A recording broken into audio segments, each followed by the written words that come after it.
Thousands of years ago, we were not 8 billion. We were almost gone. A single disaster, a volcanic, not a myth, not a legend, but something written in our DNA, in our soil, and frozen deep inside the ice of Antarctica. And the real question is, how close are we to facing something like that again?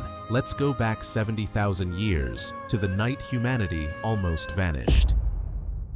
Let's go back in time, about 300,000 years ago. This Earth was not ours alone. There were many kinds of humans. In Africa lived Homo sapiens, our ancestors.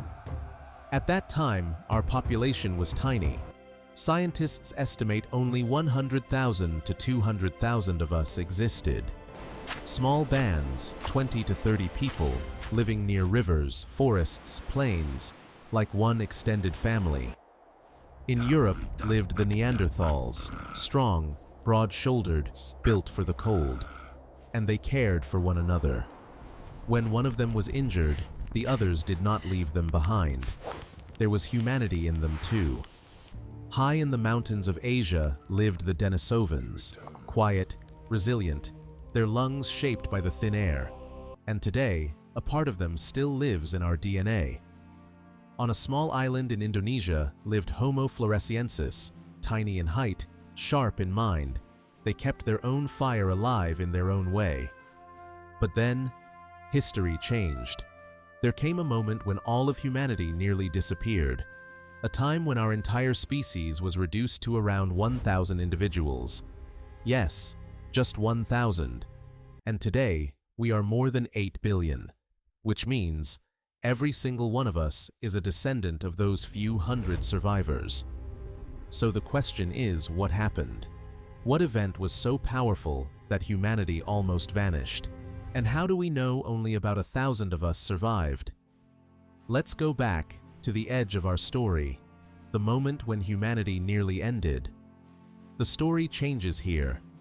About 74,000 years ago, in Southeast Asia, in what is now Indonesia, there stood a mountain, Mount Toba. Wasn't just a mountain, it was alive. Beneath it, deep under rock and earth, a sea of molten fire had been building pressure for thousands of years. And then one day, Earth exhaled. Toba erupted. Not a normal eruption, but one of the largest volcanic explosions in the history of our planet. If the Hiroshima nuclear blast was a spark, Toba was a second sun igniting. The explosion was so powerful that ash rose high into the atmosphere, blocking sunlight across continents. The sky turned dark. Temperatures dropped 10 to 15 degrees Celsius in just a short time. Daylight faded into dusk. Dusk fell into night. A night that lasted years.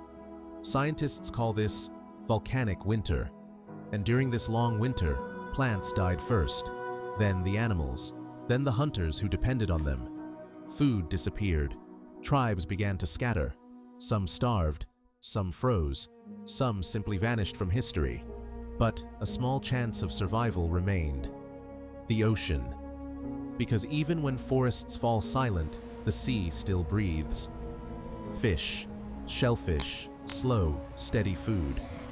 So the only humans who survived were those living near the coast, where life never fully stopped. Scientists call these places coastal refuges, the final safe havens. And it was here, on the edges of the ocean, that around only 1,000 humans survived. Just 1,000 hearts beating against the dark, and from them, every one of us alive today was born.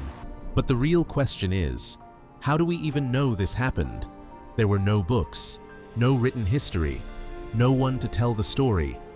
And yet, the Earth remembers, not in words, but in layers of DNA, in ash buried under soil, in ice deep beneath Antarctica, and in the ocean's sediment.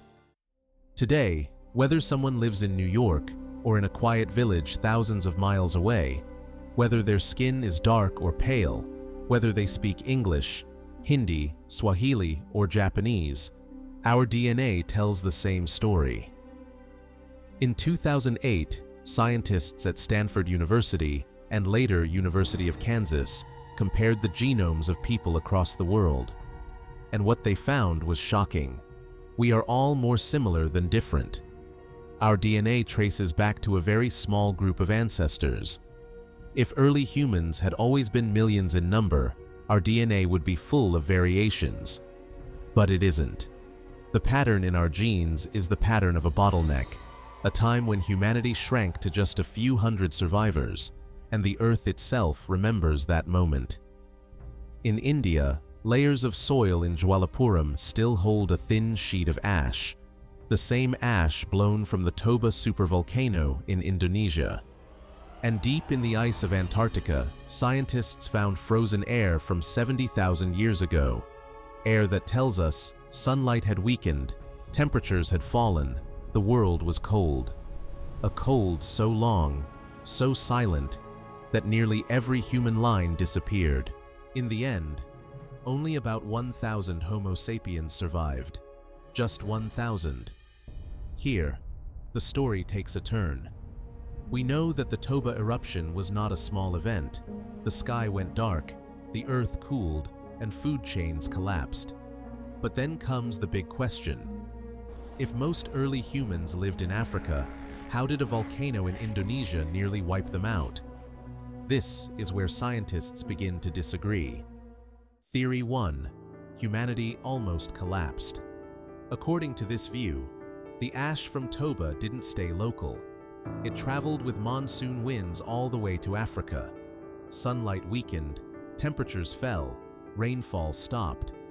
When the rain stops, rivers shrink, plants die, animals disappear, and hunger doesn't kill at once.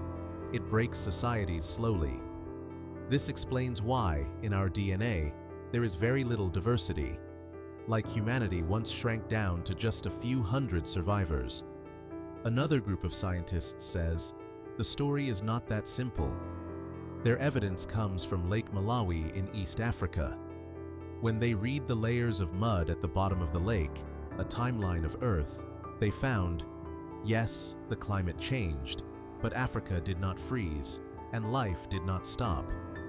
And then there is Blombos Cave in South Africa. At the very same time, people there were making shell jewelry, mixing pigments, and creating art.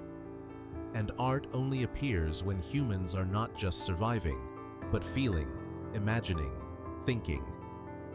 So the question becomes, can a species creating beauty be on the edge of extinction at the same moment?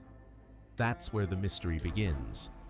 Whatever the truth is, the Toba eruption showed us one thing clearly. Humans are not invincible.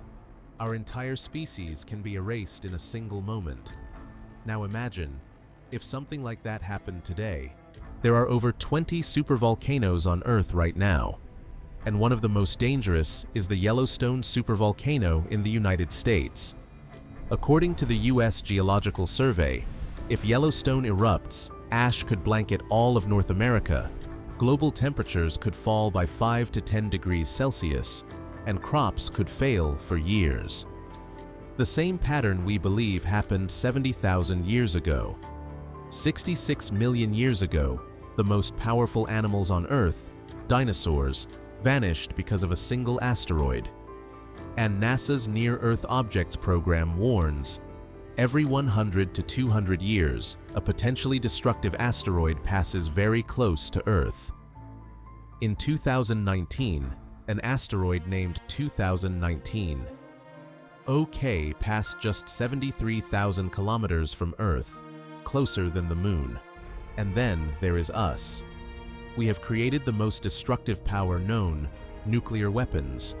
There are over 13,000 nuclear warheads on this planet, enough to destroy the Earth many times over.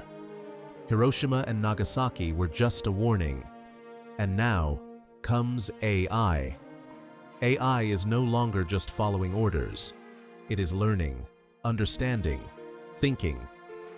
When AlphaFold solved protein structures 10 times faster than human scientists for the first time, knowledge shifted away from us. If intelligence becomes something beyond human, then humanity may no longer be the smartest species on Earth. And history shows the species that thinks faster wins. So now the question is, do we move forward from here, or is this where our story ends? Will humans go extinct, or will we become a species that lives on more than one planet? Tell me what you think in the comments below.